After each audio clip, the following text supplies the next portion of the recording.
Café com Tarô Mago Rico recepciona vocês. Sejam bem-vindos ao canal. Se você ainda não é inscrito, inscreva-se. Dê uma chance a você mesmo. Deixe um Mago Rico conquistar você. Queridos, vamos dar continuação às nossas leituras, às meditações sobre os 22 arcanos maiores do tarô. Estamos falando do Papa. Dando seguimento, eis a tese que devemos explicar. Um ato mágico pressupõe efeito que ultrapasse o poder normal do operante. Esse excesso de poder é fornecido, seja por forças que obedecem ao operante, seja por forças emprestadas por ele, seja, enfim, por forças que agem por meio dele e às quais ele obedece. No caso das forças sujeitas ao operante, trata-se de operação da magia que designamos acima, 3 carta, como pessoal ou arbitrária, isto é, de operação cuja fonte de iniciativa, cujo meio e cujo fim se encontram exclusivamente no poder e no saber da personalidade operante. Essa operação só pode servir-se das forças inferiores ao operante, porque não damos ordens aos anjos. Nela, ele está sozinho e age como técnico mágico sob sua própria responsabilidade. Poderíamos designar essa espécie de magia também como faustiana. No caso das forças emprestadas pelo operante, trata-se de ato de magia coletiva. É a corrente mágica que torna o operante mais poderoso. Ela lhe empresta, entre aspas, as forças das quais ele se serve na operação. Nesse caso, o operante é ajudado por forças que são iguais a ele, não mais inferiores, como no caso da magia faustiana. No caso presente, o poder e o efeito dependem do número das pessoas que participam da corrente. Poderíamos designar essa espécie de magia como coletiva. Finalmente, no caso das forças que agem por intermédio do operante e às quais ele obedece, trata-se igualmente de uma corrente, mas vertical e qualitativa, hierárquica, em vez de horizontal e quantitativa, como na magia coletiva.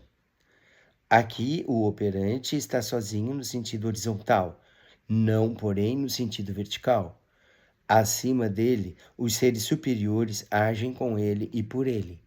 Essa espécie de magia pressupõe o fato de o operante estar em relação consciente com os seres espirituais superiores, isto é, o fato da experiência mística e gnóstica precedente.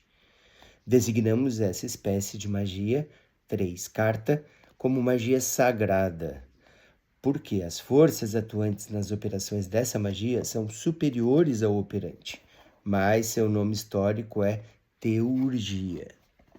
As fórmulas que exprimem a atitude fundamental da vontade pessoal correspondem a 3 espécies de magia acima referidas. Seriam Fiat voluntas mea, magia faustiana. Faça-se a minha vontade.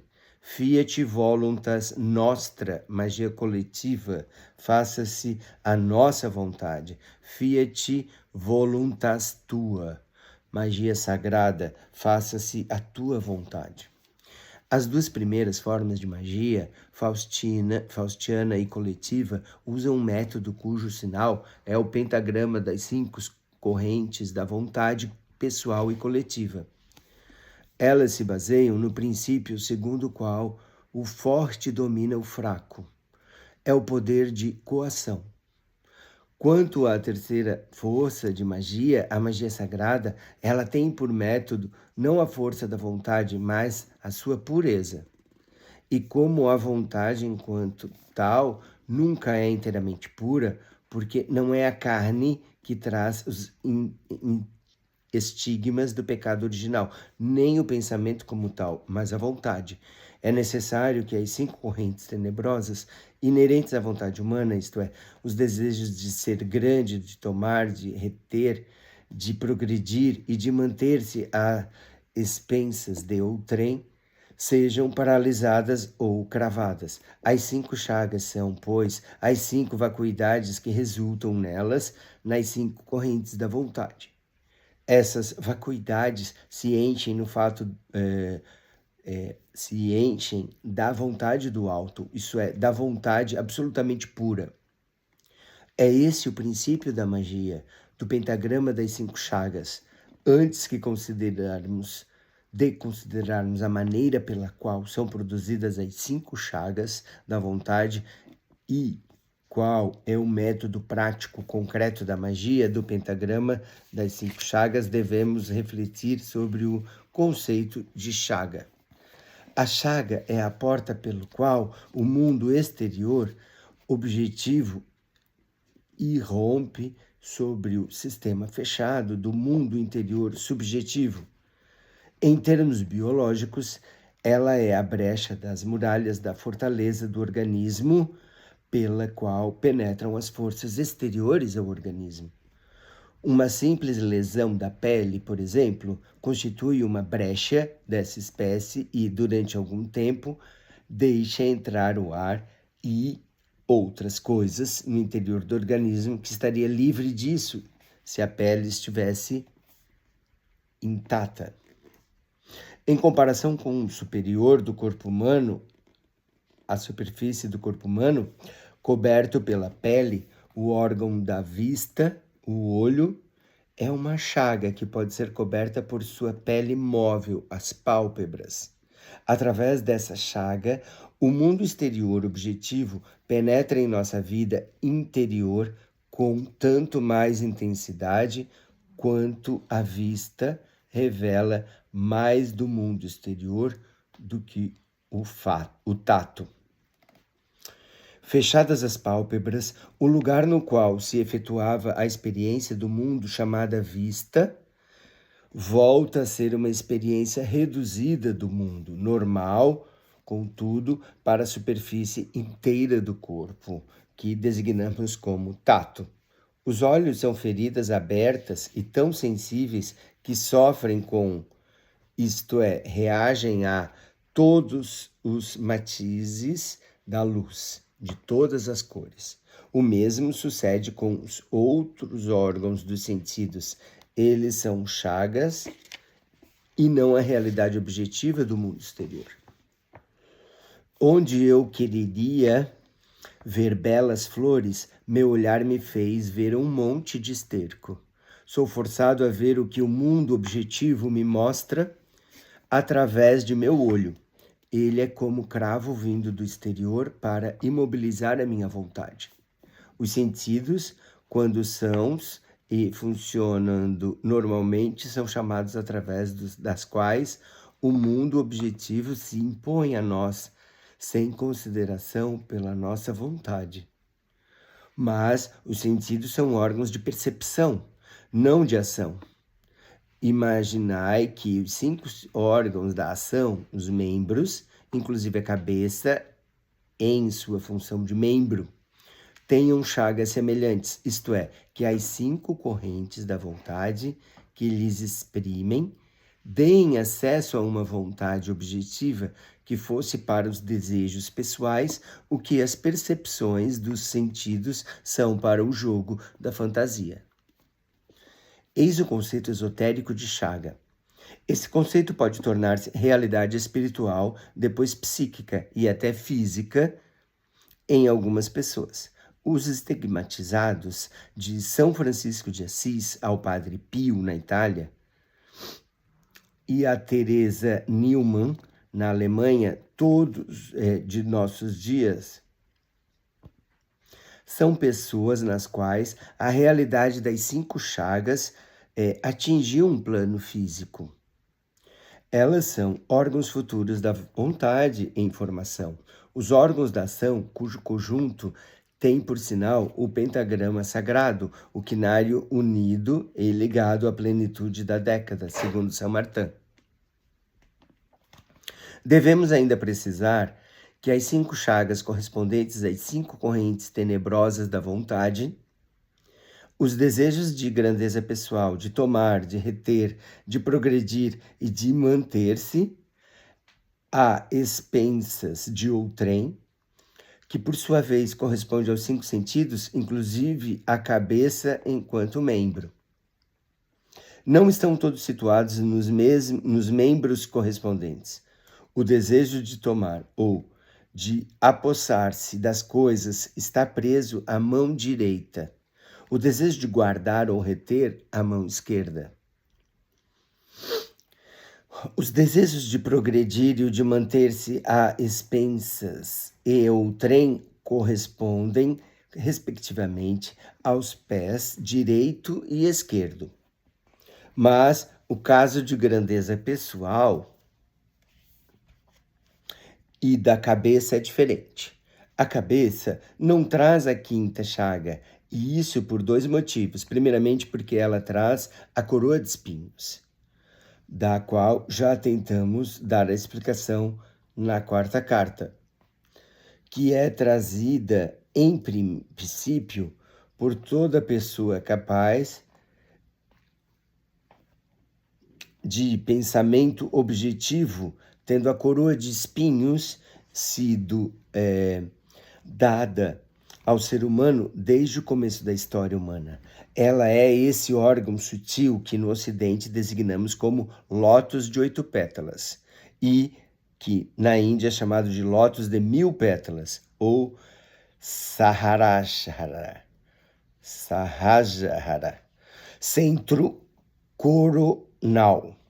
O centro coronal é um dom quase natural de cada ser humano e de toda pessoa normal possui. Os espinhos do centro coronal funcionam como cravos de objetividade que formam a consciência, no sentido do termo inglês consciente ou do termo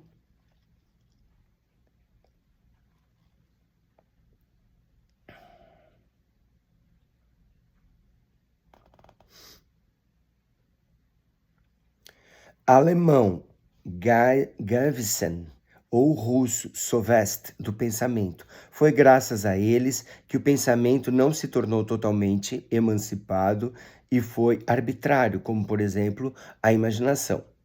O pensamento como tal é, não obstante, o órgão da verdade e não da ilusão.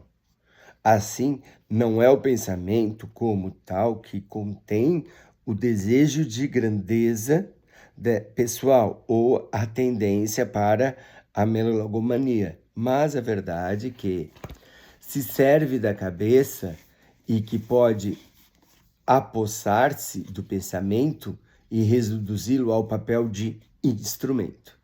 Essa é a segunda razão pela qual a 5ª chaga da humanidade orgânica, que substitui a corrente da vontade de grandeza, não está na cabeça, mas no coração. Ela atinge o coração do lado direito.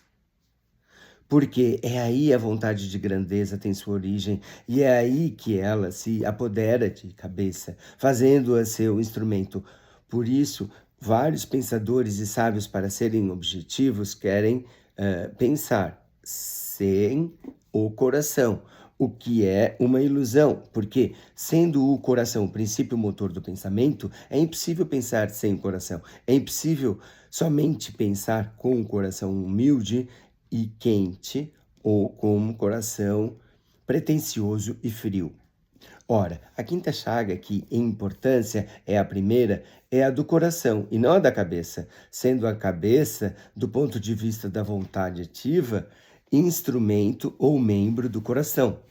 Vejamos agora a questão concernente à origem das 5 chagas, como são elas produzidas e qual é o método concreto, prático da magia do pentagrama sagrado das 5 chagas. Como são adquiridas as 5 chagas? Existe apenas um método, um meio para se chegar a eles. Pouco importa que isso se dê com pleno conhecimento de causa ou instintivamente. Todo esoterista, todo místico, todo idealista, todo espiritualista, enfim, todo homem de boa vontade na Europa e na Ásia usam hoje esse método do mesmo modo que há 20 séculos. Esse método universal de todas as idades e de todas as grandes culturas consiste na prática dos 3 votos tradicionais, a saber de obediência, de pobreza e de castidade. A obediência imobiliza a vontade de grandeza do coração. A pobreza imobiliza os desejos de apossar-se e de guardar da mão direita e da mão esquerda. A castidade imobiliza os desejos do caçador nemródico, de progredir e manter-se às expensas de outrem, ou, em outros termos, de caçar e de agarrar a caça do pé direito e do esquerdo. O voto de obediência é a prática do silêncio dos desejos como emoções e da imaginação pessoais diante da consciência e da razão. É a primazia do ideal sobre o aparente, da nação sobre o pessoal, da humanidade sobre a nação, de Deus sobre a humanidade. A obediência é a vida da ordem hierárquica cósmica e humana, o sentido e a justificação da existência dos serafins, dos querubins e dos tronos, das dominações, das virtudes e das potestades, dos principados, dos arcanjos e dos anjos, dos sacerdotes, dos cavaleiros e dos operários. A obediência é a ordem, a lei internacional, o Estado, a Igreja, a paz universal. A verdadeira obediência é o contrário da tirania e da escravidão. Uma vez que a sua raiz é o amor, do qual decorrem a fé e a confiança. O que está em cima serve ao que está abaixo, e o que está abaixo obedece ao que está acima. A obediência é a conclusão do reconhecimento da existência de algo superior. Quem reconhece a Deus obedece. A obediência, como é praticada nas ordens religiosas e na cavalaria espiritual, é uma forma de atração muito eficaz. Aliás, da verdade, da vontade para imobilizar a vontade de grandeza. A obediência que a Shela deve ao Guru, na Índia ou no Tibete, tem em princípio a mesma finalidade. Isso vale também de obediência absoluta que os Hasidim devem aos seus Sadikim na comunidade judaicas racídicas. O mesmo se diga na obediência sem reservas dos símbolos dos Startzi, mestres espirituais da Rússia ortodoxa pré-bolchevista. A fórmula universal de obediência é Fiat voluntas tua.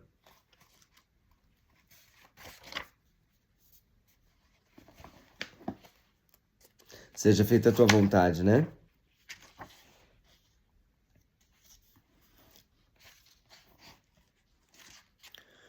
O voto de pobreza é a prática do vazio interior que se estabelece em consequência do silêncio dos desejos, das emoções e da imaginação pessoais, a fim de que a alma seja capaz de receber a revelação do Verbo, da vida e da luz do alto.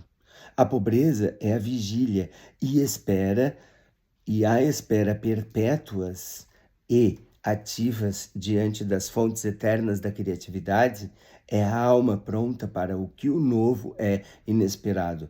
É a aptidão para aprender sempre e em toda parte. É condictio sine qua non de iluminação, de toda revelação e de toda iniciação. Eis um pequeno conto que mostra maravilhosamente o sentido prático e espiritual da pobreza. 4 irmãos puseram-se uma vez em caminho à procura do maior tesouro. Depois de uma semana chegaram a uma montanha de minério de ferro.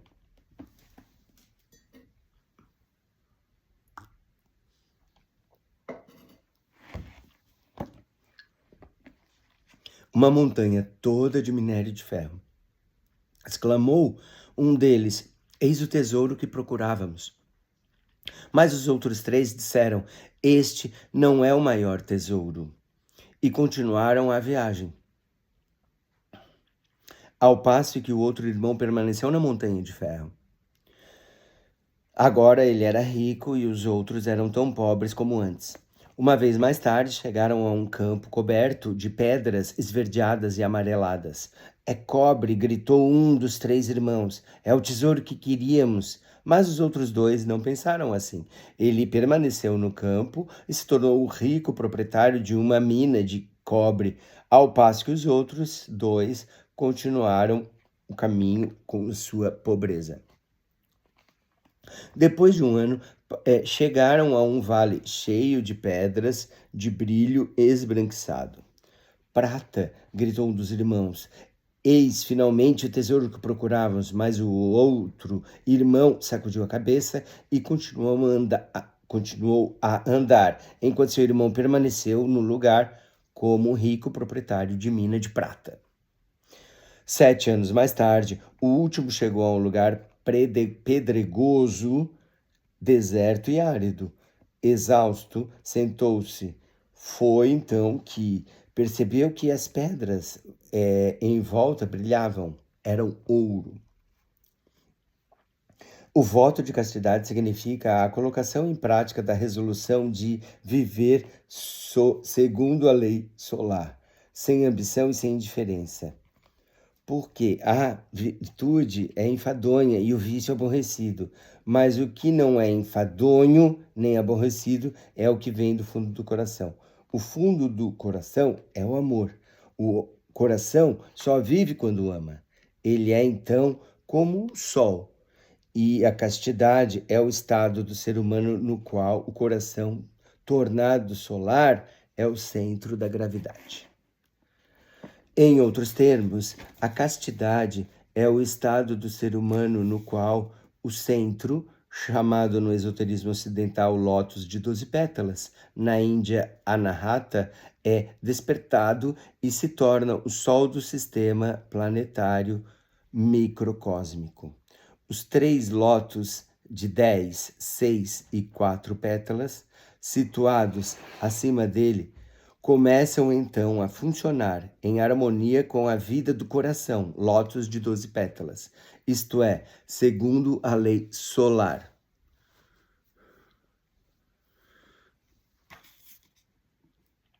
Quando isso acontece, a pessoa é casta e pouco importa se é celibatária ou casada.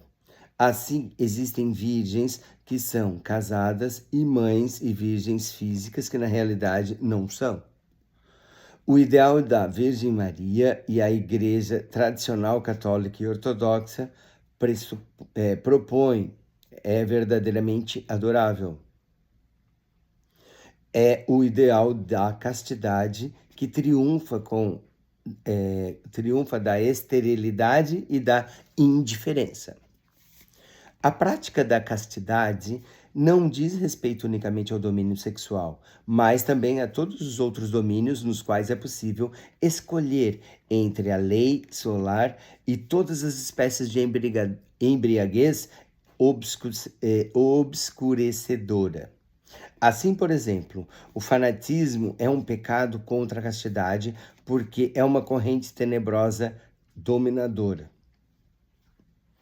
A Revolução Francesa foi uma orgia de embriaguez coletiva perversa, como foi também a Revolução Russa. O nacionalismo, como o da Alemanha de Hitler, é também uma forma de embriaguez que afoga a consciência do coração, sendo, portanto, incomparável como ideal de castidade. Existem formas de ocultismo prático que se prestam à procura de embriaguez malsã. Josephine Pedalin afirma. Reconheço que todos nós, primeiramente, fomos seduzidos pela estética do oculto, depois, fascinados pelo pitoresco e pelo estranho, aderimos divertidamente advertimentos de mulher nervosa, procuramos a emoção do invisível e do além, pedimos uma sensação do incorporal, L'Occult Catholic, livro 3. A prática da castidade imobiliza as tendências de caçador do ser humano, cujo lado masculino inclina para perseguir a caça e cujo lado feminino inclina a preparar-lhe armadilhas.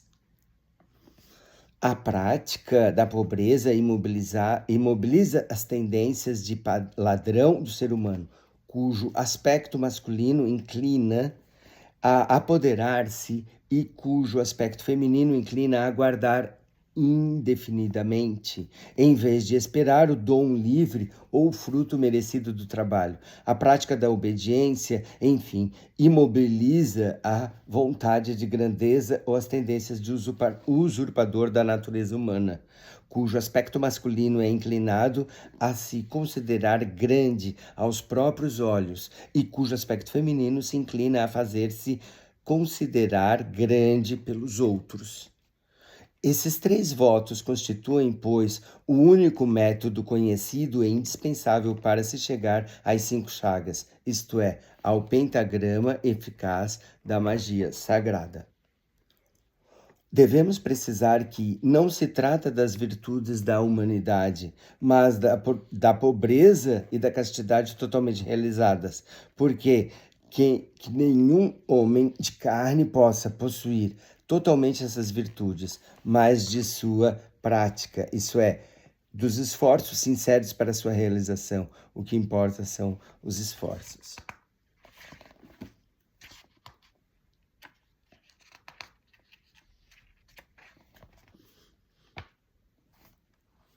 Pessoal, vou ficar por aqui. Depois eu vou terminar, tá bom? Vou fazer uma continuação disso. Agradeço e fiquem com Deus. Café com Tarô, Mago Rico agradece. Gratidão.